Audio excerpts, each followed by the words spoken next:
Alright, what's going on, guys? It's GSR here. So basically this is part 2 of how to beat Sub-Zero's Arctic Trap. So pretty much I taught you guys how to beat it mid-screen because that's exactly what a Sub-Zero player is going to do, just to see if you know what you're doing.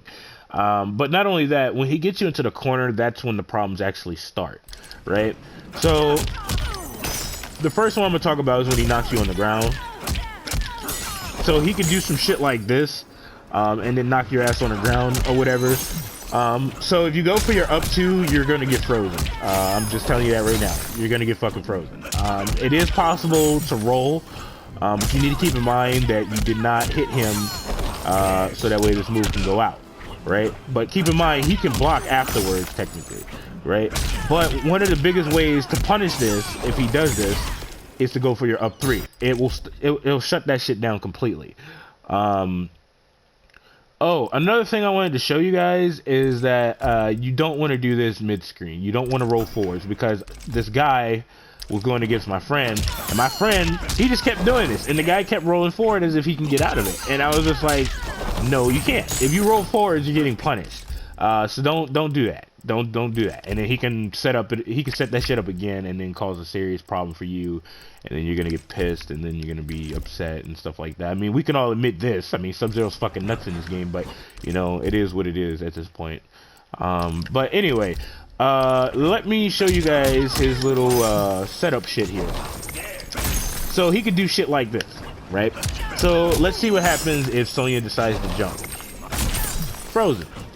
That's what it looks like if it's timed correctly. Let's see what happens if she decides to jump backwards. Frozen. She couldn't even get off the fucking ground. Alright, I'm gonna hold it this way. Let's see what happens. Frozen. She couldn't even get off the fucking ground. Alright, so I'm gonna hop attack. Nope.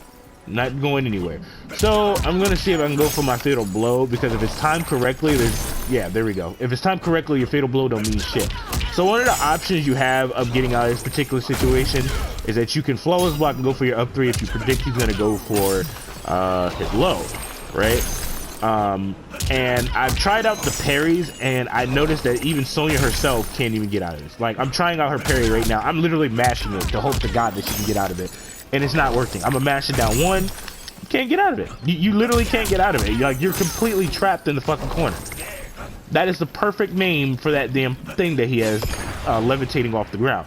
It's a trap, nigga. Like, literally, you're trapped. Like, you can't get out. Like, you literally can't get out.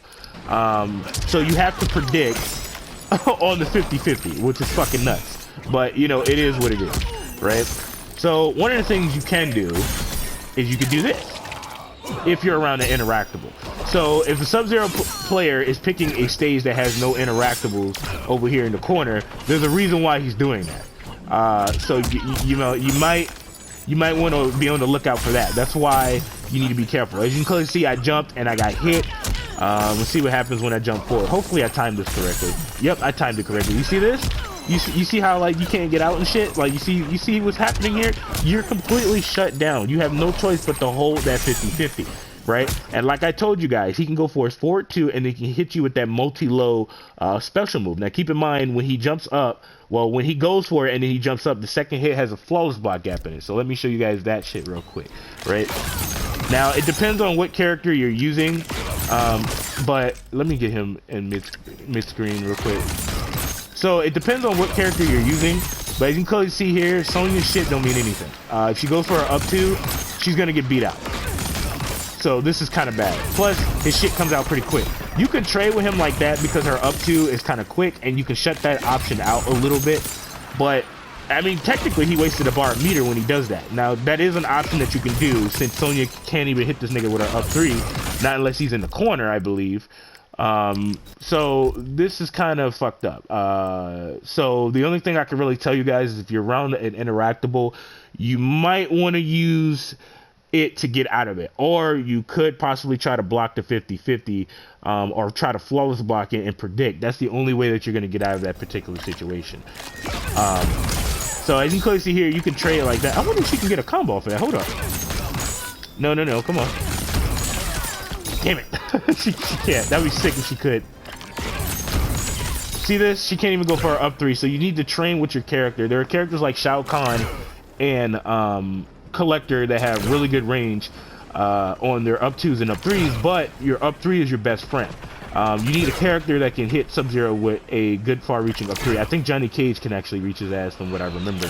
But like I said, when he goes for this cheap-ass setup right here in the corner, bro, like, and I do believe this setup is cheap, because this is ridiculous. Like, nigga, you're stuck. Like, you have to take the 50-50. That's bullshit. Like, that's literally bullshit. You don't have any other options to get out except for predicting what's gonna happen afterwards. Like, that's fucked up. Like, I don't care what nobody says. This reset is fucked up. So he can literally do shit like that to you. And like I said, if he knows that you're going to block his overhead, he can go with the low option and mix your shit up. And look where you're at now. You see that? So if he goes for this, you need to keep in mind that you're going to lose a lot of bars and meters. So let me take this off. So if you know he's going to go for that, you need to have 1 defensive bar and 2 offensive bars to get out of this particular situation, which is rare as fuck that you have all that shit charged up. So, like I said, going for your fatal blow is pretty much non-existent, so you're not getting out of that. But like I said, if you're around an interactable, you can shut this shit down. Doesn't matter if he goes for his low or his overhead. You're using a lot of bars and meters to get out of that shit. Which I'm kind of surprised that your fatal blow doesn't work, because it has actual multi-hitting armor on it, so that's kind of confusing. But it is what it is.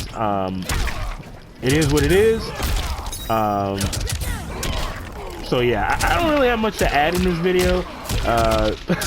This is fucking nuts, just like this bitch is damaged. But anyway, this is all I really had to say. She can't even go for a fucking parry, bro. Like dead ass. Like, she can't even go for a parry. Like, I'm gonna mash that bitch just to make sure it comes out. You see this? You can't even go for your parry, bro. Like, I tested all this shit out and you can't even go for that. I don't even think characters that have access to a teleport can get out of that shit, because it starts up too slow. But yeah, like I said, this is pretty much everything with Sub-Zero's Arctic Trap. You just gotta have to make a good read. That's why I say Sub-Zero's fucking nuts with the overhead and low starter. Let me know what you guys think in the comment section down below. I'll catch you guys in the next video. I love each and every last one of you guys, and thank you to the new subscribers. Welcome. Love you guys too. Catch you guys in the next video. Peace.